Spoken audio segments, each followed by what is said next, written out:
Hello everyone, welcome to Medicopathy. आज हम लोग इस वीडियो में एक और होम्योपैथिक मेडिसिन एथ्यूजा साइनेपियम के बारे में जानेंगे। इसका कॉमन नेम है फूल्स पार्सले और यह फैमिली अम्बलीफेरी से बिलोंग करती है। तो बिना वक्त गवाए वीडियो को शुरू करते हैं। सबसे पहले हम इसके गाइडिंग सिम्टम्स को समझते हैं। गर्मी के दिनों में अचानक जो बच्चे बीमार हो जाते हैं और उन्हें भयंकर प्रोस्ट्रेशन आ जाती है, उनके लिए यह मेडिसिन है। बच्चों का हैजा, जिसे हम कोलेरा इन्फेंटम कहते हैं, उसमें यह मेडिसिन हेल्पफुल होती है। यह हमें कैसे पता चलता है? क्योंकि बच्चे छोटे होते हैं, वो बोल नहीं पाते, अपने सिम्टम्स एक्सप्रेस नहीं कर सकते, तो हमें बच्चों में कोलेरा इन्फेंटम कैसे पता चलेगा? तो बच्चों में वायलेंट सडन वॉमिटिंग होता है, जिसमें बच्चा जो भी दूध पीता है उसको फटे हुए दूध में वॉमिट कर देता है और बहुत वीक हो जाता है। थोड़ी देर बाद बच्चा जागकर फिर रोने लगा। माँ ने उसे दूध पिलाया, यह सोचकर कि दूध की उल्टी हो जाने के कारण बच्चा भूख से रो रहा होगा, मगर इस बार भी दूध पीते ही बच्चे ने सब उल्टी कर दी और उसके साथ पीले रंग का दस्त भी हुआ। यह कोलेरा इन्फेंटम का सिम्टम्स होता है, क्योंकि इसके बाद बच्चे को थोड़ा थोड़ा पसीना आना शुरू होता है और सारा शरीर ठंडा हो जाता है। Regurgitation of food an hour also after eating, यानी कि खाना खाने के आधा या 1 घंटे बाद फिर से मुंह में वापस खाना आना, इसका भी एक सिम्टम है। एथ्यूजा का एक स्ट्राइकिंग सिम्टम है कि इसमें कंप्लीट एब्सेंस ऑफ थर्स्ट होगा, यानी प्यास बिल्कुल नहीं रहेगा। तो इसमें बहुत ही ज्यादा वीकनेस होती है बच्चों को, वो खड़े भी नहीं हो पाते हैं ठीक से, ना ही अपना सर हिला पाते हैं। तो prostration with sleepiness is well marked. चेहरा बिल्कुल फूल जाता है या फीका पड़ जाता है, आंखें बैठ जाती हैं, आंख की पुतलियां बड़ी मालूम होती है, नाक नुकीले हो जाते हैं, होठ का रंग नीला पड़ जाता है। बहुत ही ज्यादा वीकनेस होने के कारण वह नींदाया सा मालूम होता है। देखने से ऐसा लगेगा जैसे वह अब मर जाएगा। लीनिया नजालिस इज वेल मार्क्ड, यानी नोज के आसपास जो लाइंस होती है वो बिल्कुल अच्छे से पहचान में आती है। बच्चों का दांत निकलते समय यह अक्सर पाया जाता है। इसमें डिलीरियम, एक्साइटमेंट और बहुत तरह की मेंटल डिस्टर्बेंस रहती है, लेकिन ये एक्यूट होती है और ब्रेन डिसऑर्डर्स के साथ पाई जाती है।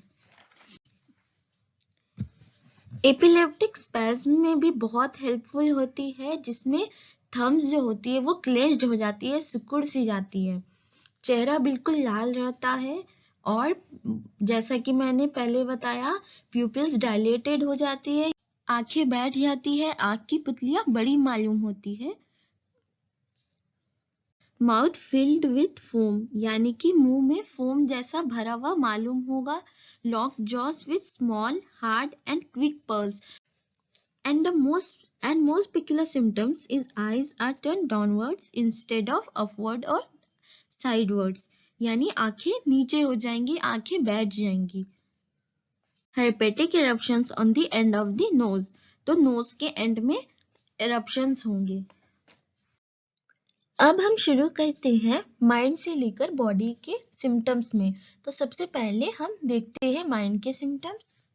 एथ्यूजा patient inability to think or fix attention may be from overstudy, यानी कि बहुत ज्यादा पढ़ाई के चलते एथ्यूजा का पेशेंट ठीक से सोच नहीं पाता है, एक जगह अटेंशन फिक्स नहीं कर पाता है। Delirium sees cats, dogs and rats etcetera, तो एथ्यूजा का पेशेंट को ऐसा लगता है, ऐसा वहम होता है कि उसने बिल्ली, कुत्ते या फिर चूहे को देखा है। उसे असलियत में नहीं दिखाई देते हैं, उसे ऐसा डिलीरियम यानी वहम होता है। उसे बार बार ऐसा मन करेगा कि वो छलांग लगा ले, चाहे तो बेड से चाहे तो विंडो से। नेक्स्ट आते हैं हेड के सिम्टम्स में। पीछे हेड में बहुत ही ज्यादा कष्ट वाला दर्द रहेगा। पीछे हेड यानी ऑसिपिटल रीजन से लेकर के नेक और स्पाइन तक पेन रहेगा, जिसमें पेशेंट को लेटने और उस पर प्रेशर डालने से आराम महसूस होगा। अगर सिर में ऐसा दर्द रहता हो जिसमें स्टूल पास या फिर फ्लैटस पास करने के बाद सिर दर्द में आराम मिलता हो तो उस केसेस में एथ्यूजा हेल्पफुल होती है। पेशेंट को सिर दर्द के साथ साथ ऐसा लगेगा जैसे उसके बाल बहुत ही तेज से खिंचा रहे हो, कोई उसे बहुत ही तेजी से खींच रहा हो। इसमें वीकनेस होती है जिसके कारण पेशेंट को चक्कर जैसा लगेगा और हमेशा नींदाया सा लगेगा, हमेशा सुस्त रहेगा, स्लीपीनेस रहेगा। स्क्वीजिंग हेडेक होगा, बहुत ही ज्यादा दबाव मारता हुआ हेडेक मालूम होगा और इसमें चक्कर आएगा और इसमें चलने और ऊपर देखने से पेशेंट को चक्कर जैसा महसूस होता है। अब हम आइज के सिम्टम्स में आते हैं। आइज के सिम्टम्स में देखते हैं, फोटोफोबिया होता है, यानी पेशेंट को लाइट अनबियरेबल होता है। आइज आर ड्रॉन डाउनवर्ड्स, यानी आंखें नीचे की ओर झुक जाती है, नीचे बैठ जाती है। ऑब्जेक्ट्स आर सीन लार्जर और डबल, यानी पेशेंट को कोई ऑब्जेक्ट लार्जर या फिर डबल दिखाई देता है। स्वेलिंग ऑफ मियोबियन ग्लैंड्स, यानी जब मियोबियन ग्लैंड्स हमारी जिनसे हमारे आंखों के आंसू निकलती हैं, वो अगर स्वेल हो जाती हैं तो उसमें भी हेल्पफुल होती है। Rolling of eyes on falling asleep, यानी सोते वक्त भी आइज अगर रोल होती हैं तो उसमें भी हेल्पफुल होती है। अब हम ईयर्स के सिम्टम्स में आते हैं। कानों में कुछ गर्माहट सा लगेगा, ऐसा लगेगा जैसे कुछ गर्म चीज बाहर आ रही हो। पेशेंट बहुत ही ज्यादा ऑब्स्ट्रक्टेड फील करेगा और उसको हिजिंग साउंड भी सुनाई देगा। पेशेंट को फिंगर रखने से आराम पहुंचता है। अब नोज के सिम्टम्स आते हैं। हेर्पेटिक इरप्शंस होगा टिप ऑफ द नोज पे, यानी हर्पीज वाले जो इरप्शंस होते हैं वो टिप ऑफ द नोज पे होंगे, जिसमें टिंगलिंग, बर्निंग और इचिंग सेंसेशन होता है। पेशेंट को बार बार छींकने का डिजायर होगा।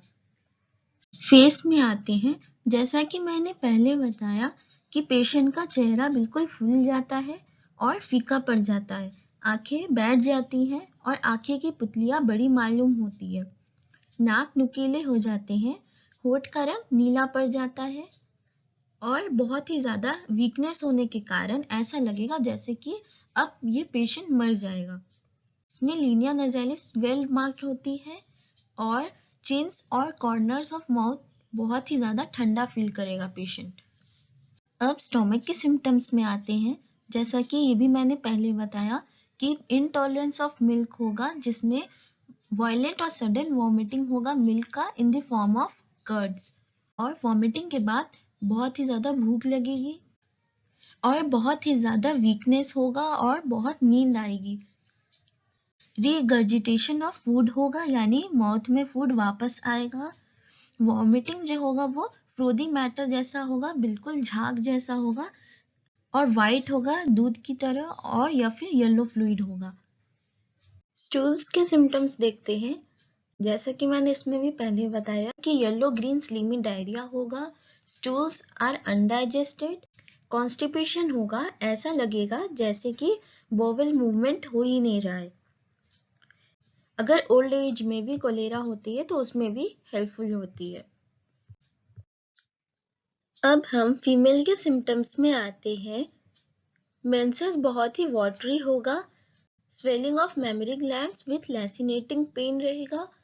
मेमोरी ग्लैंड्स के स्वेलिंग में जिसमें लैसिनेटिंग पेन हो उसमें हेल्पफुल है।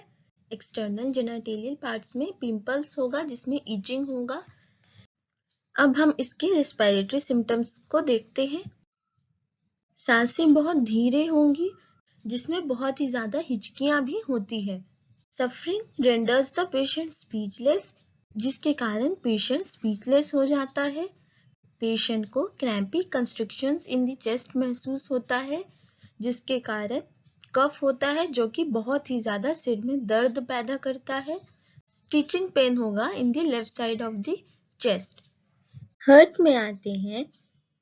पेशेंट को बहुत ही ज्यादा वायलेंट पैल्पिटेशन होगा, उसके साथ साथ चक्कर जैसा महसूस होगा और सीवियर हेडेक होगा और रेस्टलेसनेस रहेगा। पल्स, पेशेंट का पल्स बहुत ही ज़्यादा हार्ड रहता है और रैपिड रहता है, स्मॉल इंटरवल्स में होता है और रिदम में नहीं होता है।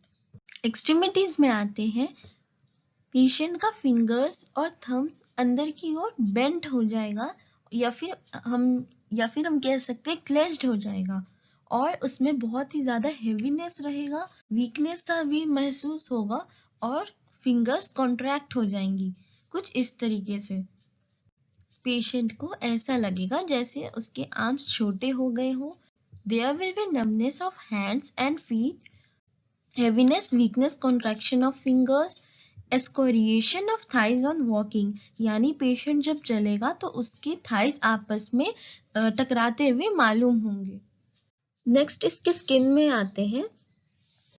lymphatic glands are swelled like strings of beads, especially in the region of neck. Patient को बहुत ही ज़्यादा पसीना आता है जिसके कारण जो स्किन होती है वो ठंडी रहती है। Eruptions, itching around the joints और amelioration from heat, यानी पेशेंट को जॉइंट्स के पास अगर इरप्शन होता है जिसमें इचिंग रहे और हीट में आराम मिलता हो तो ये एथ्यूजा के सिम्टम है। होल बॉडी में भी ब्लू या फिर ब्लैक, पूरा बॉडी नीला या फिर काला भी इसमें पड़ सकता है। नेक्स्ट फीवर के सिम्टम्स देखते हैं। पेशेंट को फीवर के वक्त बहुत ही ज़्यादा हीट रहेगा जिसमें प्यास बिल्कुल नहीं रहेगी, इसका यह एक पिक्यूलियर सिम्टम है। प्रोफ्यूज कोल्ड स्वेट रहेगा। कन्वल्जन्स और एपिलेप्सी, यानी कि ऐंठन या फिर अकड़न में एथ्यूजा बहुत ही अच्छा वर्क करती है, स्पेशली बच्चों के अकड़न या फिर ऐंठन में एथ्यूजा का लक्षण होता है। कभी कभी ऐसा भी होता है बच्चे को अकड़न हो जाती है जिसमें हाथ गीले हो जाते हैं और पसीना होता है, बहुत ही ज़्यादा थकान और नींद रहती है। अकड़न बहुत कमज़ोरी और प्रोस्टेशन के साथ स्लीपीनेस रहती है और डायरिया होने के बाद नींद के साथ साथ अकड़न भी होती है तो उसमें भी हेल्पफुल होती है। इसमें सिम्टम्स हमें क्या क्या देखने को मिलते हैं। Eyes are turn downwards instead of upward और साइडवाइज। अगर बहुत ज़्यादा कंडीशन वर्स हो जाता है तो फिर क्या होता है, पेशेंट का चेहरा फूल जाता है और उसमें लीनिया नेज़ालिस वेल मार्क्ड होता है। अब इसके मोडालिटीज में देख लेते हैं, यानी पेशेंट को कब आराम मिलता है और कब उसकी तकलीफ बढ़ जाती है। पेशेंट को एग्रेवेशन यानी तकलीफ बढ़ जाती है आफ्टर ईटिंग और drinking hot summer weather, milk और milk in any form, after vomiting, after stool, after spasm during period of dentition, 3 AM to 4 AM and in the evening time. और patient को आराम कब पहुंचता है। All complaints are better by covering open fresh air, tea shore, rest, company and tight bandage on head. So आज के लिए इतना ही। अगर आपको मेरा वीडियो पसंद आया हो तो प्लीज़ लाइक कीजिए, अपने दोस्तों से शेयर कीजिए और कमेंट करके मुझे बताइए कि आपको वीडियो कैसा लगा और मेरे चैनल को सब्सक्राइब कर दीजिए। मिलते हैं अगले वीडियो में एक और होम्योपैथिक मेडिसिन के साथ।